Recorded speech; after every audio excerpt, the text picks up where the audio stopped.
Not every war begins with a battle cry. Some begin in silence, some you never see coming.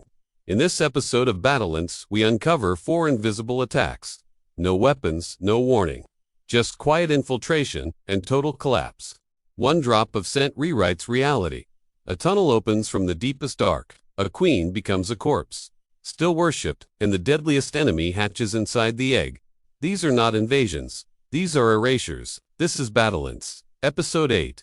Some time ago, an intruder came to a colony of ants, carrying a strange chemical compound. It was a copy of the scent that the colony members wore, and all it took was one drop on a rival ant for the whole nest to accept him as their own. But why? How did just one drop rewrite the colony's memory? What is happening here? Let's sort it out. Every ant colony consists of 3 groups of insects: the larvae, the workers, and the sexuals. As a rule, the larvae are raised by workers. Their duty is to protect the colony and collect food for the larvae, and the sexuals mate with each other during the nuptial flight, after which the females lay eggs and die, and the males die too, having accomplished their goal. Workers also die after a few months, and the colony needs new recruits. Therefore, when there is a need, they go looking for the missing links. In some species, a worker ant can leave the colony in search of a new nest. Such individuals are called adventurers. In fact, these are ordinary ants that simply decided to change their colony. Or maybe they were driven out by their sisters. In any case, if an adventurer finds a suitable place, he marks it with pheromones and begins to recruit workers from his native colony. And if everything goes well, the ants will soon find themselves in a new home. But this process takes a lot of time, and the colony cannot be left without defenders. That's where the raiders come in. These ants attack neighboring colonies in order to steal larvae and even entire egg-laying females.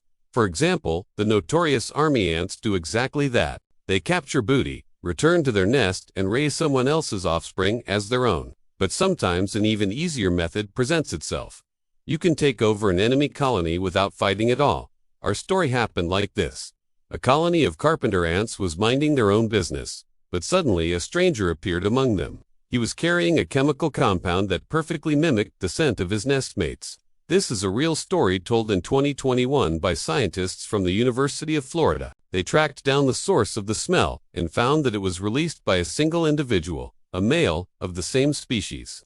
Although ants usually release pheromones from special glands located on the underside of the abdomen, this guy had a gland on his back. Perhaps he got hurt somehow and started to secrete pheromones from another gland. In any case, he successfully deceived the colony and entered it unnoticed.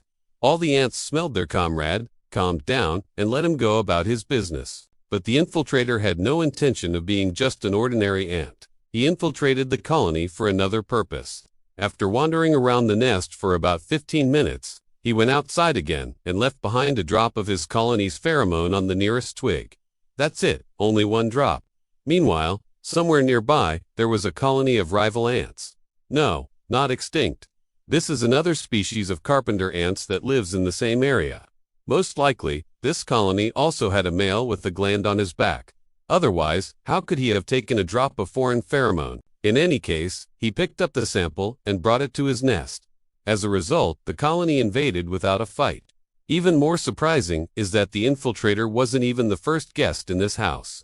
Scientists later found out that 2 days before the takeover, another male from the same colony with the same abnormal gland had visited the nest and marked it with his pheromones.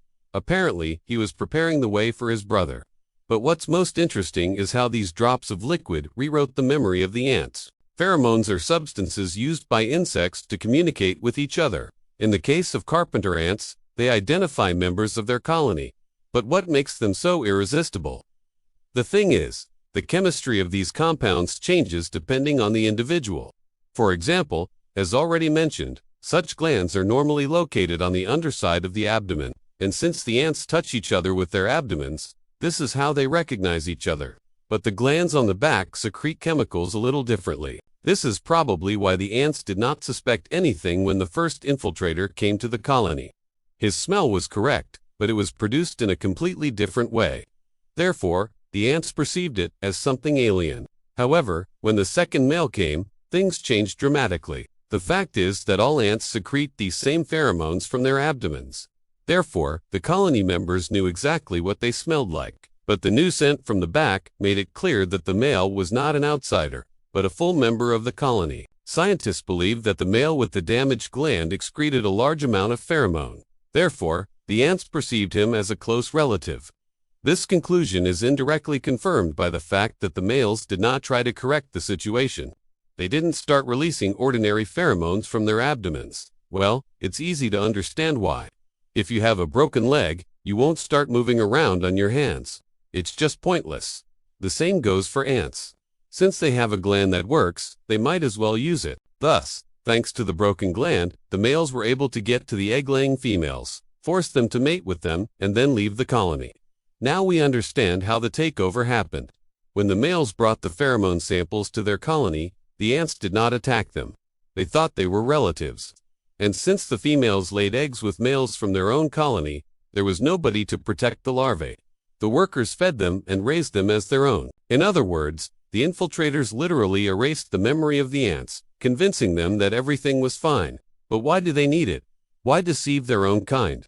This behavior is typical for ants from the genus Fetal, which includes 185 species. And the reason for this behavior may lie in the very conditions in which these ants live. Most often, fetal colonies are located near those of their relatives from the genus 8ta. These ants also raise larvae and have no qualms about stealing them. Therefore, the colonies of both genera waged constant wars. It stands to reason that the raiders simply wanted to make their raids less risky.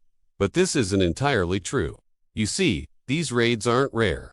If you're an experienced raider, you know the exact location of your neighbor's colony and its routine, so you can infiltrate the enemy base unnoticed, pick up the larvae, and leave without even waking anyone up.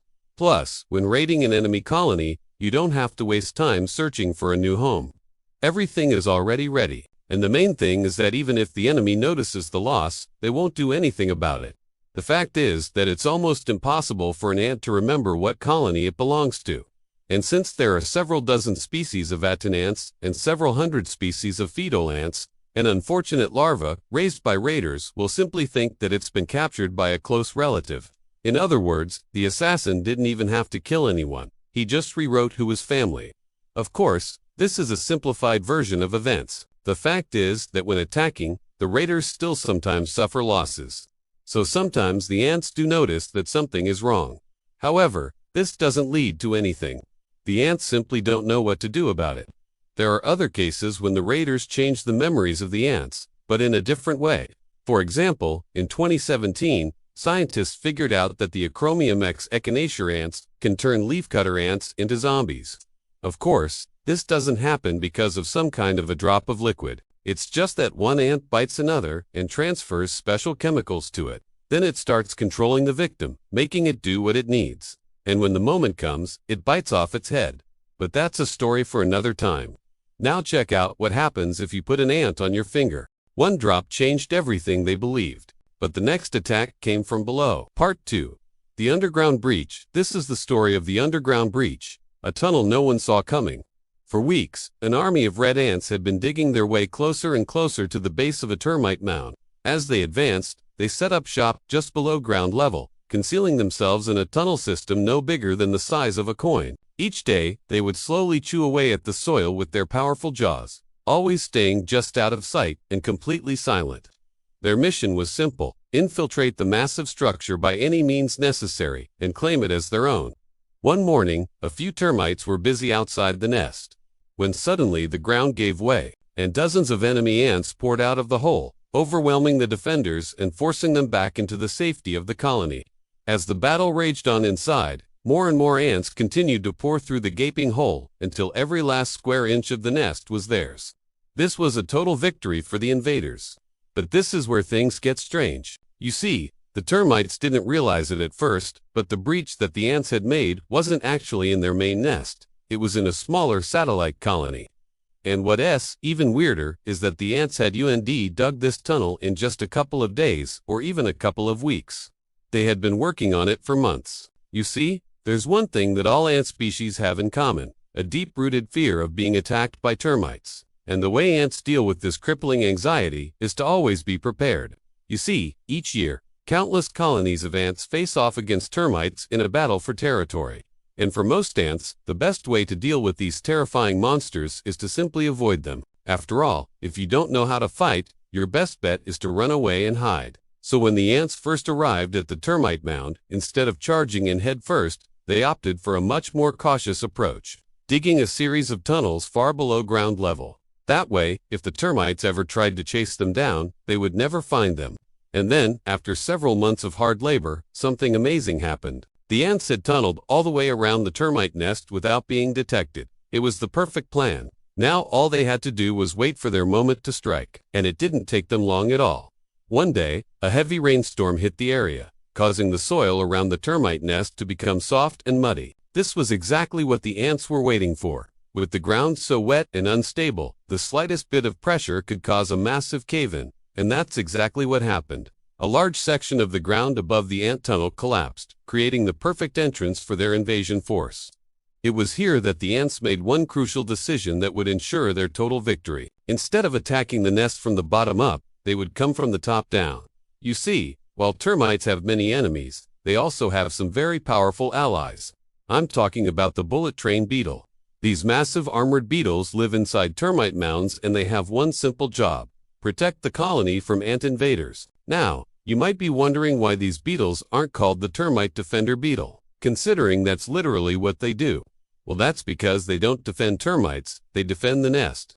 See, termite colonies are full of delicious food, and when the bullet train beetle larvae hatch, they immediately set out to find the biggest meal they can. That's why you often find them hanging around termite tunnels and entrances. They're essentially the bouncers of the termite world, and if an invading ant gets past them, they will quickly rip it to shreds. But here's the thing, this only works if the ants attack the nest from the bottom up.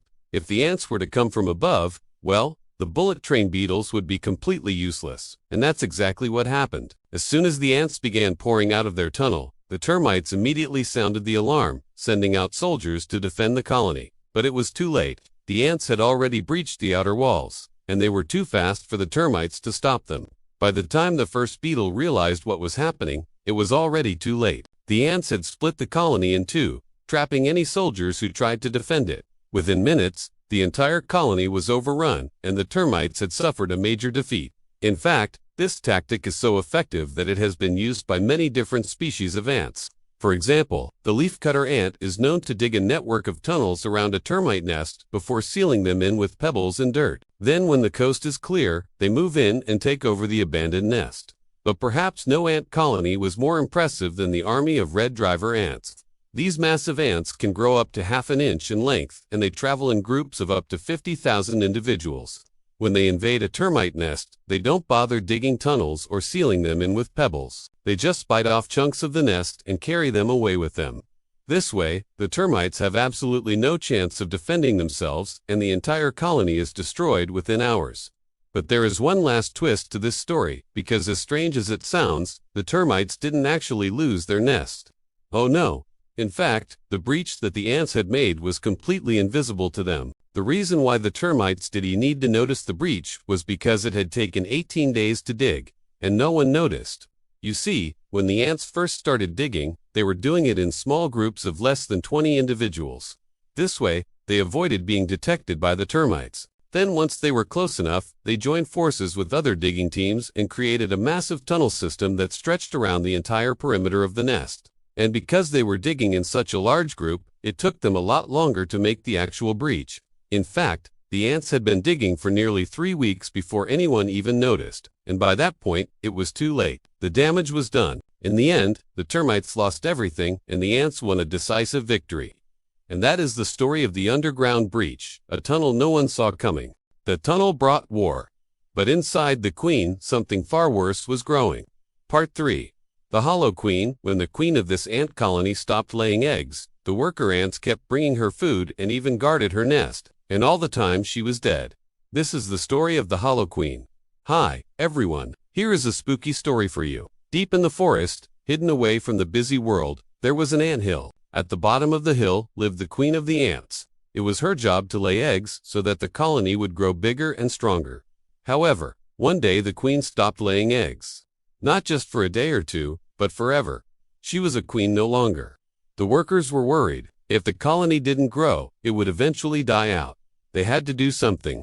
Meanwhile, deep inside the queen, something sinister was going on. A parasite had made its home inside of her and was slowly eating her alive from the inside. One by one, it devoured her organs. But somehow, she didn't seem to notice. Or if she did, she didn't care. Instead, she spent her days moving around aimlessly. Sometimes she would walk back and forth between the walls of her chamber, and sometimes she would just stand perfectly still, seemingly looking out into the distance. All the time, her legs moved slower and slower, until one day they stopped moving altogether. Still, though the workers didn't notice that their queen was dead. Every day, they brought her food, even though she never ate anymore. Every day, they cleaned her, even though she never moved. And every day, they stood guard outside her chamber, even though she wasn't a queen anymore.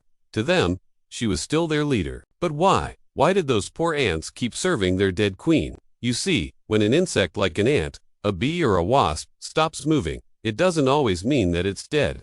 Many insects go through something called the death fainting, also called thanatosis. During thanatosis, their muscles become paralyzed and they can't move at all. But it's only temporary. After some time, their muscles start moving again and they come back to life. The thing is, when the queen stopped moving, the workers couldn't tell whether she was faking her own death or if she was really dead.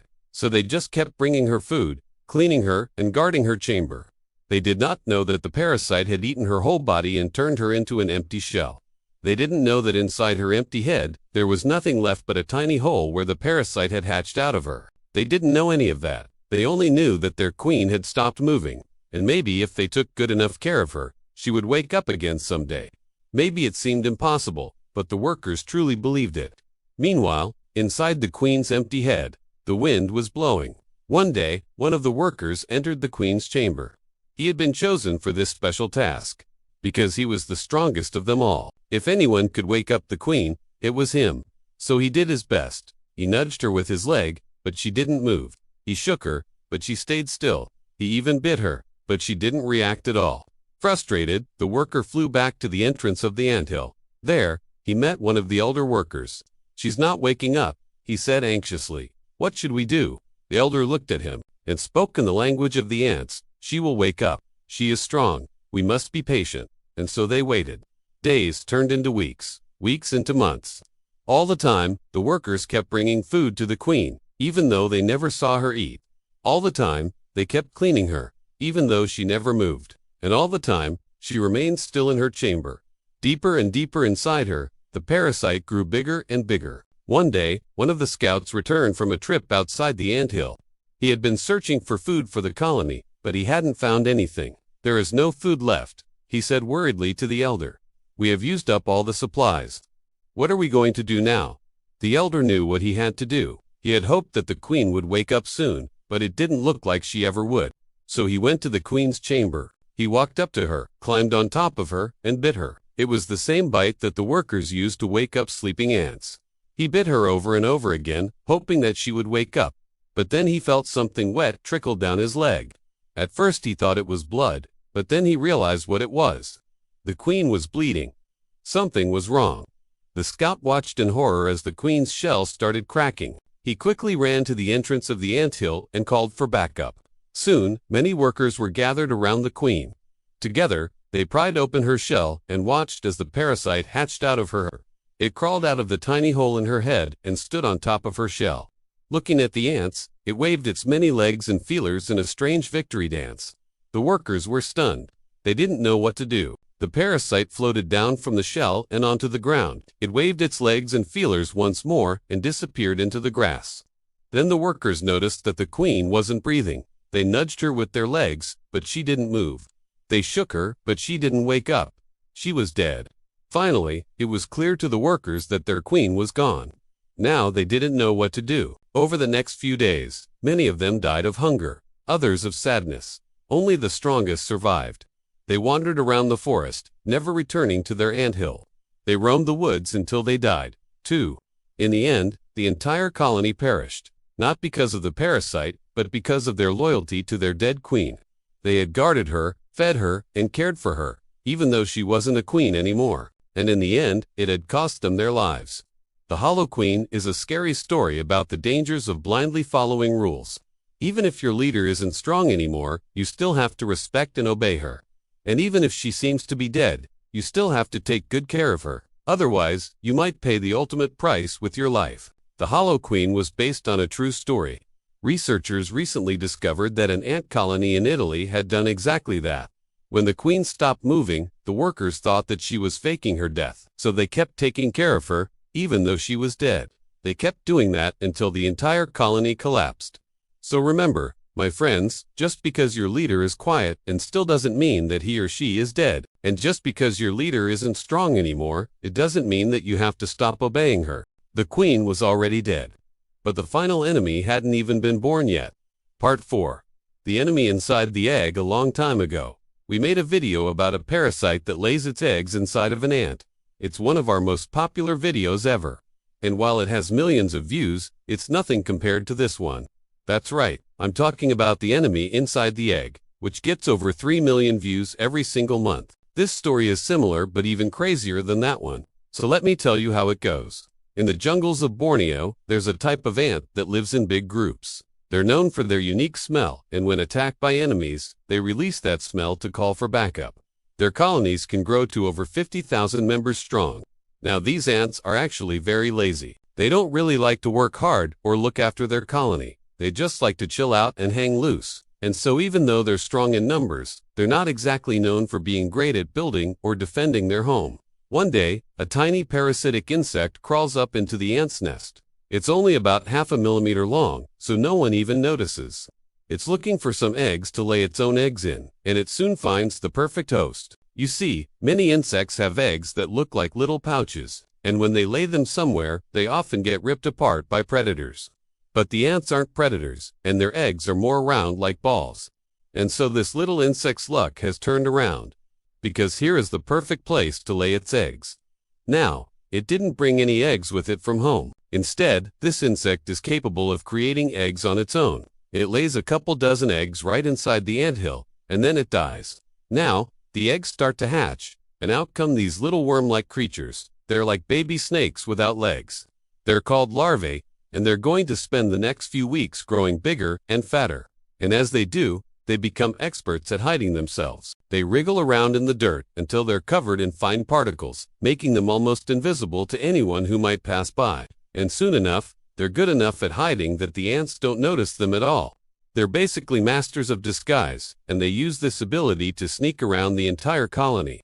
The ants continue to do what they do, taking care of their business, and the larvae continue to grow fatter and fatter. They're essentially mooching off the ants, stealing all of their food and getting fat without doing anything to help out the colony. But luckily for them, the ants aren't exactly known for being super vigilant, so they never notice the growing number of parasites living in their home. Meanwhile, the larvae grow and grow until they're 6 centimeters long. At this point, they're too big to stay hidden, so they crawl out of the anthill to find new hosts. These larvae are now living the life of royalty. They used to be parasites mooching off of the ants, but now they're essentially kings. They head to nearby leaves and curl up inside of them, waiting for ants to crawl past. Then when an unlucky worker ant gets too close, the larva pounces. It grabs the ant in its mouth and swallows it whole. Some larvae even eat more than one ant, and once they've had their fill, they go back to the leaf to wait for their next meal. These larvae are true predators now, but it gets even crazier because they don't just eat the ants. Instead, they turn them into zombies. The larvae produce a special chemical that turns the ants into obedient servants. They force the ants to walk backwards, like pulling a string attached to a kite. And when they want to move somewhere else, the larvae just change directions. They basically turn the ants into slaves, forcing them to carry their bodies wherever they want to go. But if you think that this is the end of the story, you'd be wrong. As you've probably already guessed, these larvae don't stay slaves forever. In fact, they kill the ants eventually. And when they're done, they take over the anthills. You see, when the larvae are still living inside the anthills, the ants can sense that something is wrong. They know that the other ants in the colony aren't supposed to taste like this, and so they try to fight back. But by the time they realize what's happening, it's already too late. There are too many of these worms in their colony, and they're way too big. The ants are no match for these monsters, and so they end up getting eaten alive. The larvae take over the entire colony and make it their own. And since they don't really know how to build or defend, they end up just destroying everything. They rip apart the tunnels and walls, and the whole colony quickly turns into a pile of dirt again. Then the cycle starts anew. The egg-laying insect crawls up into the dirt and lays its eggs. The larvae hatch and begin stealing food, and one day they grow too big and kill the ants. But it doesn't stop there. Here's the thing. Remember how I said that these larvae took over the ant hill? Well, they didn't just take over the hill, they also took over the minds of the ants. See, when the larvae made the ants their slaves, they didn't just control their bodies, they also put suggestions in their heads. They told the ants to go and find other ants to bite and turn into slaves. And they told them to gather as much food as possible and bring it back to the larvae. But they also told them to do one more thing. They told the ants to destroy their own home, to rip apart the walls and tunnels, and to make the anthill a big pile of dirt again. But why would they do that? Well, it's because the larvae planned to lay their eggs inside of the ants' homes. After all, that's where they came from. And so the larvae essentially gave the ants orders to destroy their own homes. But then once the homes were destroyed, they also told the ants to build them back up. You see, the ants don't actually destroy their homes. Instead, they rebuild them. They work tirelessly until they fix the damage and everything is back to normal. And then the larvae start laying their eggs. But here's the thing. The ants don't realize that they've been betrayed. They don't know that the parasite has taken over their minds. And so they keep working and bringing food back to the larvae.